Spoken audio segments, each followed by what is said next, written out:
What is up? All right, right off the bat, bad news. I broke the streak. Not wearing my Adidas tracksuit. It's late here, having some long days. So it's about 10 o'clock here. But I will restart the streak. That Darren had an awesome comment. It's the all day I'm deal making and syndicate. So the Adidas tracksuit will come back. I will restart the streak. It's just was wrapping up the day and wanted to get out a couple things. One of the things I've been doing is restarted with my nephew who recently turned 15, doing some calls with him, just really around some of the concepts that we went through in the Millionaire Brain series, just preparing him as early as possible and had some thoughts that came up in the conversation that I think is interesting for you guys as well. Now, one of the other things that I had a call down is a new member who did the deposit for the Dealmakers Institute. Rob, really excited to work with you, Rob. And one of the things that we get pretty much all the time. We just opened it back up. We have not advertised it. Happy for you to reach out if you're interested in the Dealmakers Institute. But I am proud of the fact that we don't have to.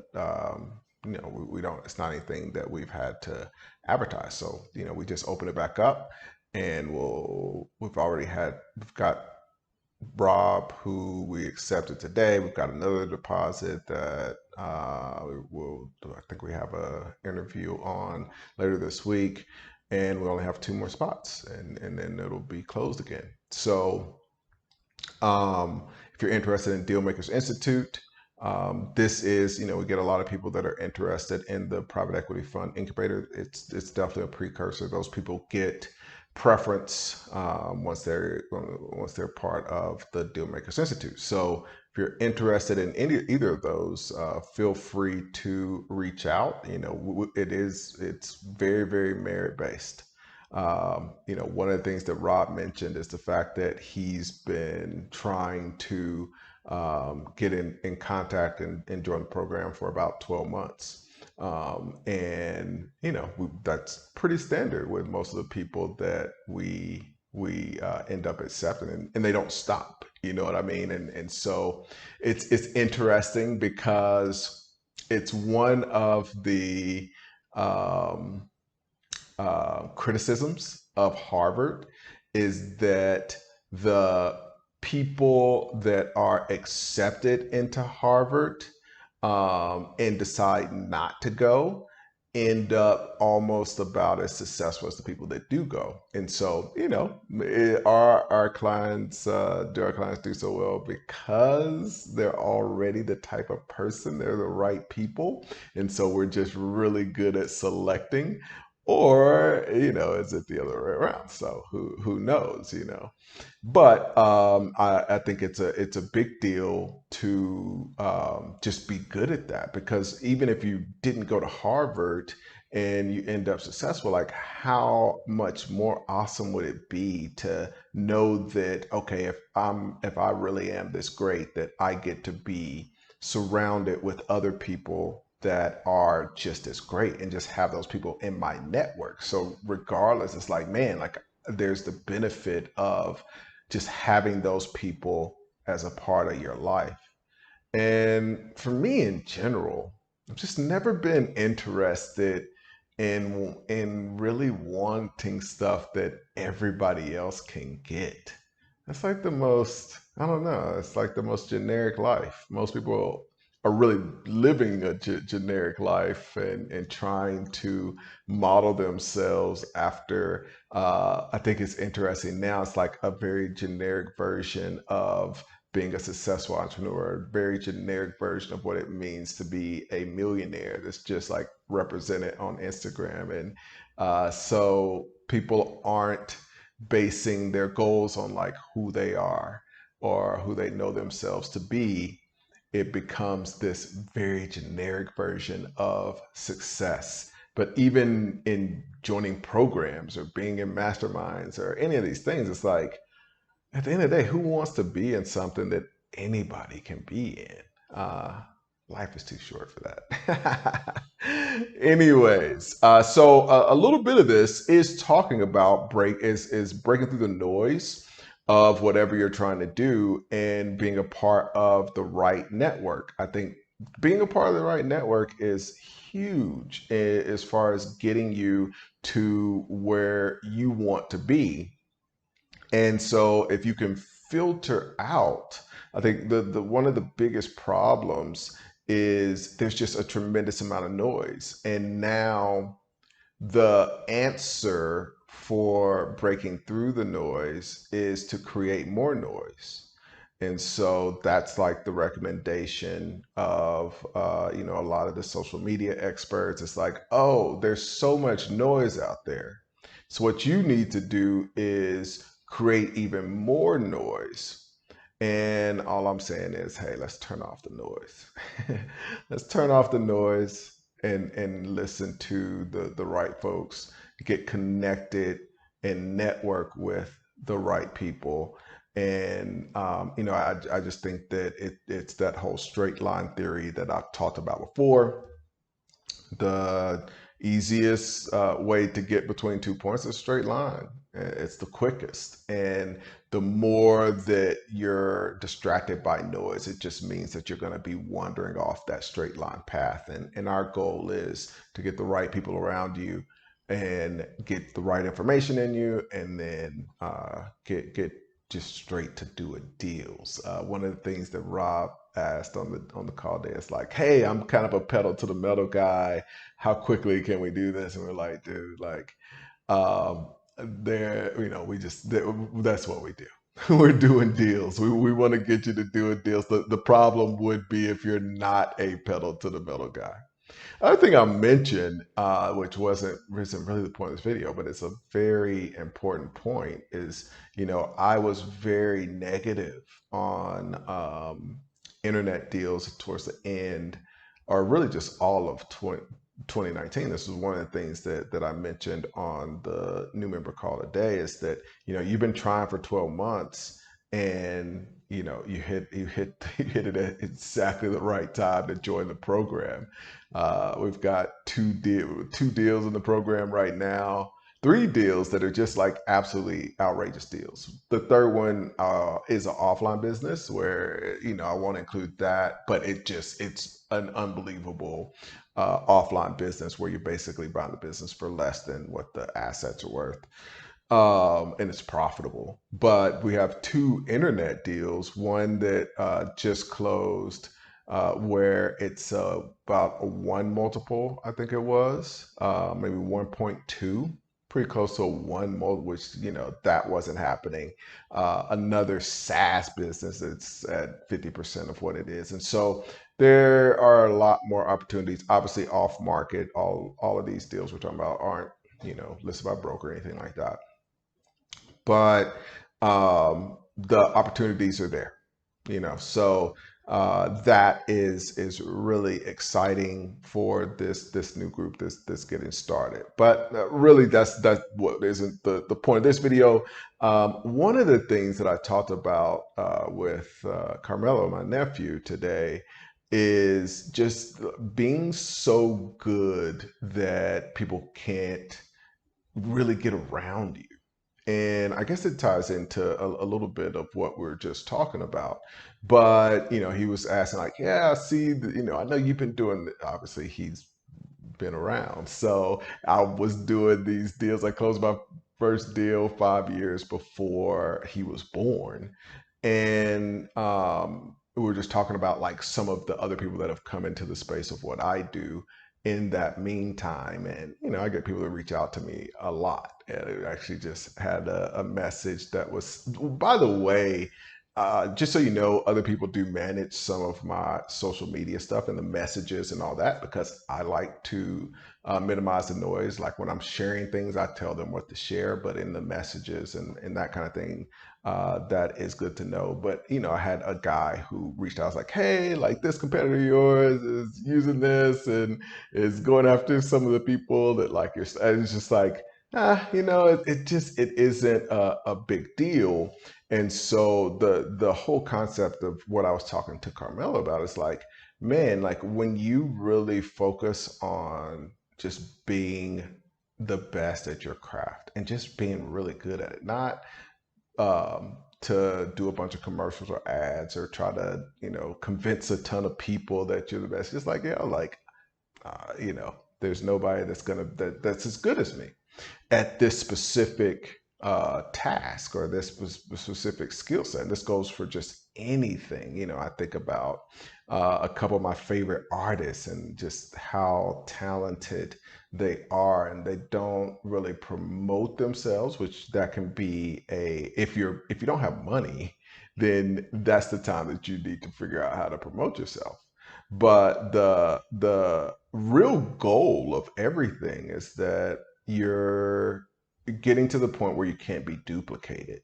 And you know, whatever your focus is and what you're doing, like, or you acquire a business, and in that business it's like, hey, how can I make sure that, you know, we have something that just can't be duplicated, or we have something that just people are going to seek out, and building that kind of brand in whatever the space that you're in. You know, and you know what I do, I want to be Louis Vuitton. I was talking to one of the partners in Dealmakers Institute, and we were talking about that concept of like, just, you know, you're not gonna see on the Super Bowl Louis Vuitton advertising, but you're also gonna get a unique experience. And so when you walk into a Target, you're going to get a better experience than if you walk into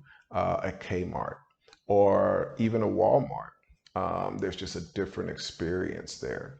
But if you walk into a Louis Vuitton store, it's going to be a better experience than a Target. And so creating that experience that is exclusive, it's not going to be an experience that is for everyone.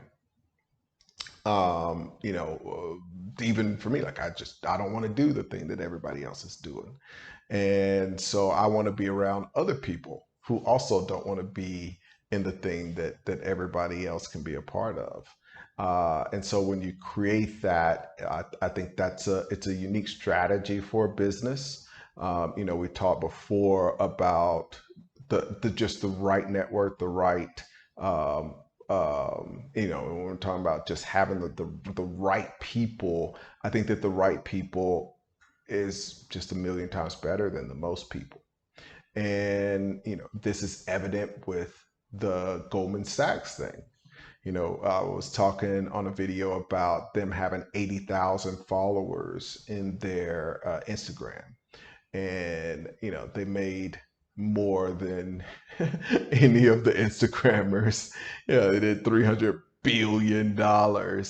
And so, you know, it doesn't matter about how many people are connected to them. They don't have the biggest network. They don't have more customers than a lot of these companies out there, but they're making a lot more money because they have the right network. They have the right customers. So I think that that's something that's valuable in any business. But I think one of the things, and this has been something for me, I talk about working till 10 o'clock tonight.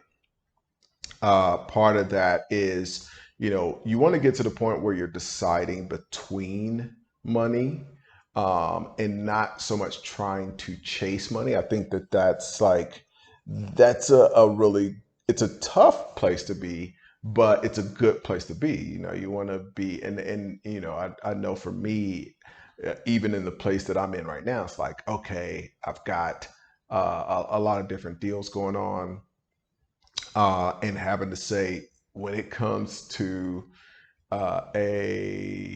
even the company that we took public, it's like $20 million deal right now. It could grow. There's a lot of money to eventually be made there, but I had to tell some of my partners on that, like, listen, this has to take a pause. I have this other thing that isn't 20 million for me, but it's a substantial amount, and it's coming for sure. It's not this like long-term thing. But it's those kind of decisions that you want to start to spend your time on, where you get good at the skill of deciding between opportunities. And you should have, especially as a deal maker, we should have a ton of just this endless flow of opportunities that's coming to us.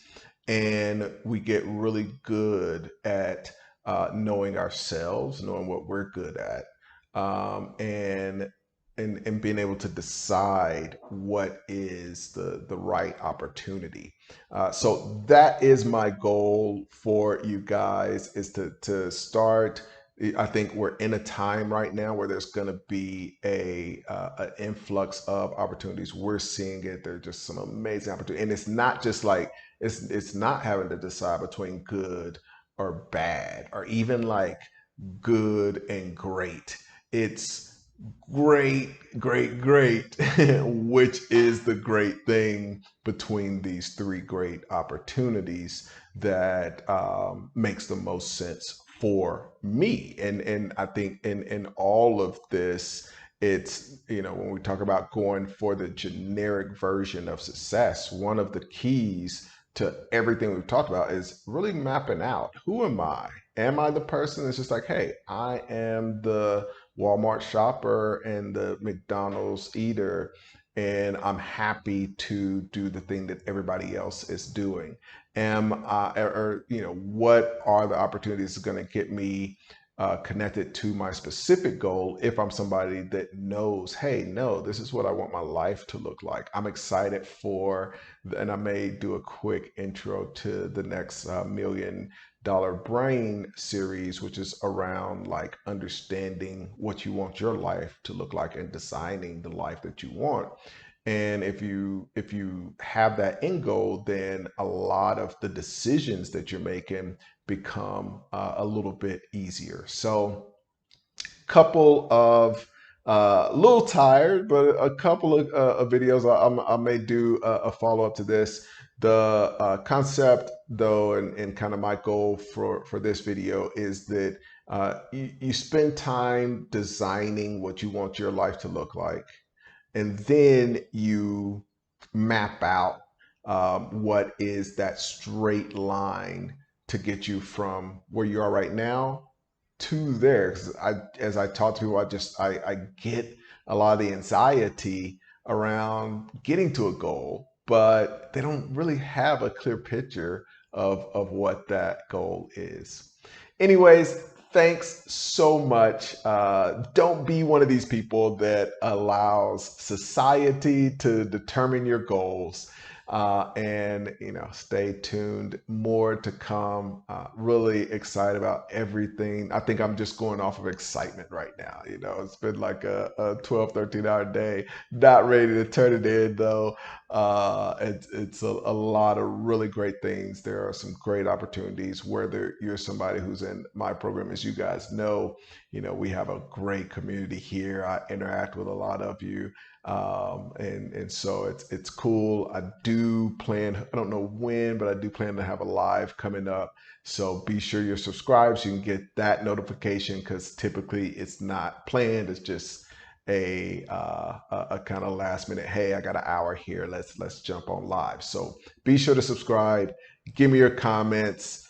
Adidas is coming back soon. So be on the lookout. Give me a like if you got some value out of this. Hey there, Ace Chapman here. I wanted to share this quick clip with you. It's what a few of the folks have said about participating in the private equity fund incubator. I was saying, no wonder they keep this a secret. This is Yes. a key to, this is wealth. This is it. Out of thin air.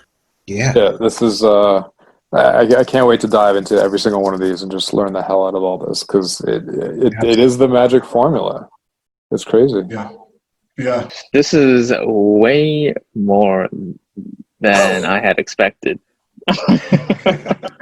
This is like the real deal, and I'm super excited for all of this. Just getting to nitty gritty of everything. Hey, Ace, before you go, I'll just make you laugh with this one. I'll make all of you guys laugh. So all of my children, their first name starts with a C, and I tell them that if you don't name the grandchild with the C, you're disinherited. But I'm thinking I may even like change that, because Ace, I may have to name a grandchild.